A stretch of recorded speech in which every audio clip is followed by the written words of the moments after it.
They say you only have 3 seconds to grab the user's attention at the beginning of a YouTube video, and personally I never really messed with it. Dirty air.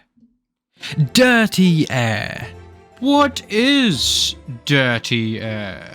If the air is so dirty, why can't I see it? What are those little swivelly things that are coming off the back of the car? Are they tornadoes? Will they cause the destruction of the earth? Did I steal this intro off the internet historian? No, of course not. Why would you ask such stupid questions? So, we are now 3 races, technically 4 if you include the sprint races, into 2025. And there is a trend that's been happening so far, if you haven't already noticed, which is you get pole in any circumstance, you win. In Australia, we had Lando Norris taking pole from Oscar Piastri, beating him out by barely anything. Win. In China, we had Sir Lewis Hamilton taking sprint qualifying pole from Max Verstappen by barely anything. Win. In China normal qualifying, we had Oscar Piastri taking pole from George Russell by barely anything. Win. And then you had Japan with Max Verstappen taking pole from Lando Norris. Can you guess if it was close? Of course it was close. Wins. I wonder if there's a trend of some sort going on here. Damn, Fred Vasseur was really right when he said this is going to be a quali championship. I mean, look at their times. They're all so close. Now, straight out of the gate, it is always weird to me the fact that these 3 races, or technically 4 races if you include the sprint, have ended up in this way, considering the absolute chaos that was Australia and the absolute calamity that was Japan. They could almost be contrasted against each other. The fact that one of the races was everything the other race wasn't, but also the fact that so many position swaps in Australia happened, so much drama happened in Australia, yet the person who was on pole still won the race. And then you go to Japan, where the top 6 and 9th and 10th were exactly the same as the starting position. The difference there is the fact that one was a wet race with a hell of a lot of carnage, and Lando still managed to bag it at the end, and then Japan was just boring. One thing that this is showing to me though is the fact that clean air is king, and not just because of Japan. The same thing sort of happened in China as well. The sprint was the thing that really gave this whole clean air is king, dirty air is back sort of idea to me. The fact that Lewis Hamilton gave a massive victory to Ferrari on their 2nd outing of the year, but then when it came to the actual race, shat the bed completely and was nowhere to be seen. The fuck? Obviously, that could be to do with the setup changes that they made as well, or the fact that the other teams realized that they could be doing things better, but I think it's also to do with the fact that he was in 1st place and could keep people a lot faster than him behind him because of dirty air returning. Now, what is dirty air, and why is it returning, and how are we stopping it, and how have we tried to stop it? A history lesson, please. Dirty air has been around for years, and the FIA has always tried to make up rules or different regulation changes to stop it, but there's a reason F1 is the pinnacle of motorsport and hires the best engineers and designers that is possible, because they always manage to get around these rule changes, even by a little bit, which ends up just completely removing this clean air that they tried to get in the first place after a few years. The problem with dirty air is older than most people think, dating back to at least the early 70s, being noted at the 1973 British Grand Prix by the commentators. The phrase dirty air was far from being established as a mainstream and popular use of the effect, but the concept of being hard to follow cars in front was talked about frequently. It was actually F1 champion Graham Hill who was first heard coining the phrase on national television, talking about how the dirty air makes it difficult to overtake, saying, "Following so close to another car, it upsets your aerodynamics, and you don't get quite the same sort of download from the wings, so the 2 fellows behind are having a really tricky time." Apart from the most recent regulation change in 2022 to stop dirty air, the definitely financially stable year of 2009 was the last time this happened. It was a very, very large change to the regulations compared to the 2008 season. RIP my beloved 2008 cars, by the way. But as you could probably tell by a few photos of these 2008 cars that I'm putting on screen now, there is a lot going on. I mean, just compare the 2008 McLaren to the 2009 McLaren. There is a very, very significant difference in not only the way that the car looks, but also the car's shape in terms of the actual aerodynamics that is going on. The 2009 car is a hell of a lot smoother, has a lot less jagged edges, a lot less going on, and is generally just a bit more clean looking, a lot less complicated. It's very complicated, gentlemen. The reason being is they're trying to remove certain aerodynamic areas, rules, or parts that creates this dirty air. The reason why the 2008 cars were so bad for dirty air is because there was so much going on, and also the fact that the regulation changes hadn't happened for a hell of a long time at that point means that the teams can basically just keep adapting and evolving certain car formulas, he said the funny name, to get this car to the pinnacle of the speed it's supposed to be. Just imagine if you got given a rule set and they said you can do this with the car, and then every single year you keep adding tiny little things on top of these cars to make them a tiny bit faster. 0.2 seconds per lap every year, 0.3 seconds. After 7 or 8 years of those regulations, they're going to look a bit mad because the teams are just going to keep adding and finding certain aerodynamic formulas together that work. And then when you do a regulation change, it basically completely flips the script on its head and makes it so you have to then adapt and evolve the cars again. This is what most recently happened in 2021 and 2022 because of the same problem.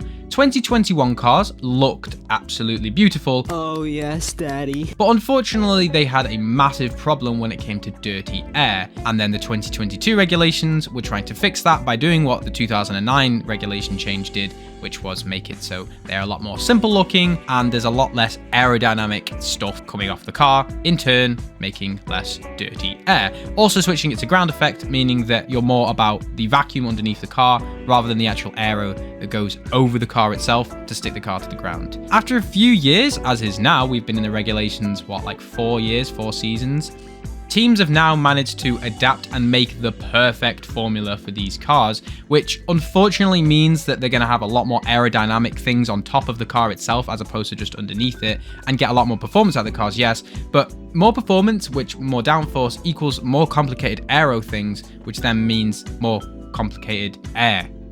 Dirty air. But what is dirty air? In Formula 1, dirty air refers to the turbulent airflow that comes off the back of the car, especially from its wings and bodywork. This disturbed air reduces the aerodynamic efficiency of the car behind. Here's how it works. F1 cars rely heavily on the aerodynamic downforce to stay glued to the track, especially in corners. As of recently, it's been a lot more on the vacuum that's sucking the cars to the ground, known as ground effect. That's a completely different kettle of fish.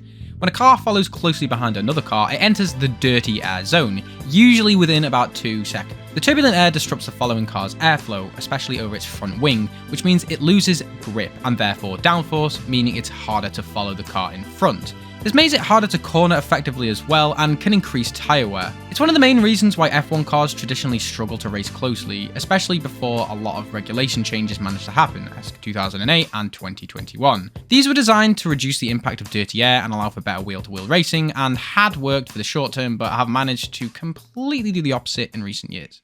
If you want TLDR or layman's terms for anyone who really wants a simplified version of it, here is the absolute pinnacle of art history. By the way, this is my drawing. Don't copy it or sell it online because this is my drawing. I haven't sold it. This is a quick diagram of what dirty air looks like. So this is clean air.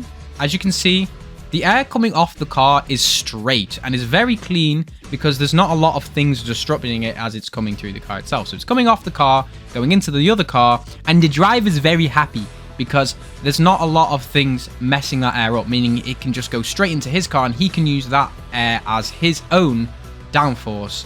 And then here is a little picture of dirty air. Ooh, there's a lot of things going on here, a lot of swivels, a lot of random stuff, and the driver in the second car is very unhappy. The air's coming at him at a weird angle, meaning that this air is just going to hit his car at random places and it's just not going to be good for him, right? So it's just going to hit the car and it's not as smooth as the first diagram because the air's not coming straight at him. It's coming at him from an angle. And imagine throwing something at somebody and they catch it, okay? You're throwing it at them straight and they catch it. It's very simple, right? And then if you throw it at them at an angle, it's harder for them to catch, right? If you do like a spin ball or some weird back ball thing, I don't play baseball, leave me alone, it's more difficult for them to catch it. Basically, the straighter the air is going to the car behind it, the easier it is for that car to use that downforce coming from the air effectively, which also means, well, in corners, It makes it a hell of a lot worse because now the air is not only coming at a random angle from the front, but also the car is in mid-corner, meaning that the air is coming at it from a weird angle and you're turning. Yeah, as simple as I can reasonably put it. Now, as I've said, 2022 is not the first year they've ever tried to get rid of dirty air, as in 2009. But the teams always managed to get around it, and unless the FIA specifically mandates certain rules, which then sort of makes it so people aren't going to innovate as much anymore, dirty air will always be a thing. It kind of just comes with Formula 1, especially with how big cars are getting nowadays and how much more they rely on downforce to actually work the car into the ground. They've always relied on downforce, well, at least since the late 60s, but now with how big the cars are, they rely on it a hell of a lot more because of just how wide the cars are. You know, there's more of the car to actually get downforce. With ground effect, it's got a lot better than what it was, but it's starting to get towards what 2021 and 2020 was. Now, if you didn't watch back in 2021, you missed out. But also the fact that a lot of cars would just not follow other cars in front. And it's also a reason why a lot of cars would just overtake another car and then would never get overtaken again. Unlike when you see Max and Leclerc in 2022, for the first few races, actual cinema, going back at each other constantly. They could actually do that. Cars could follow each other. Or I think it was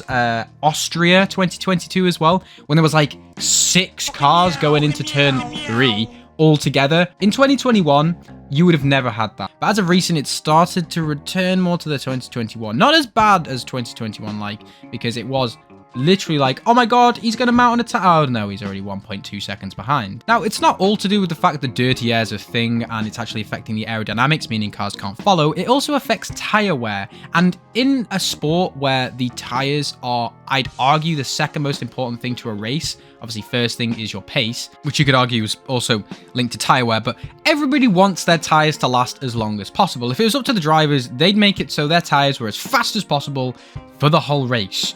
But unfortunately, that's not going to happen. The laws of thermodynamics and the laws of Pirelli don't allow that, meaning that you're going to need to make your tires last as long as possible and keep them as fast as possible for as much time as you can. Now, if you're in the dirty air of the car ahead and you're like, I'm not catching him anyway, and my tires are dying out, I'd rather just back off a bit and maybe mount an attack later on, or see if I can undercut them. It's a very easy decision. If you're going to say to someone, by the way, you can follow them, but your tires are going to be shredded, you're in the dirty air of them, your brakes are overheating, and they don't have any of those problems, and they're doing the exact same pace as you, what are you going to say? So, in conclusion, what is my thoughts on this dirty air problem? I do think that it can be changed again, but as I've said, it's happened in the past before, and it keeps coming back over and over again. And though I do think that the cars from the 2008 changes and the 2021 changes look pretty cool, the 2009 and 2022 cars did manage to race better. 2009 was less successful than 2022, but if it's all about the racing, I'd rather cars be 10 seconds a lap slower. Some people don't have the same opinion. They think that it's all about pure top speed, but it's a racing series at the end of the day, not a time trial series. And Fred Vasseur put it pretty well by saying he probably thinks it's going to be a quali championship, and I sort of hold the same opinion. We will see in the next few races if a person who doesn't take pole manages to win, but so far it's sort of taught me that if you get pole, you win, as has been the case for every single race now, even in a Ferrari, which is managing to be P4 in the championship as of now. So yeah, thank you very much for watching. If you did enjoy, make sure to subscribe, because I am very close, if not on the cusp, or not just over 1,000 subscribers at this point. So I really, really appreciate it if you enjoyed, to make sure you sub and like and all that YouTube jazz. My name is Frosty, and I still don't have an outro.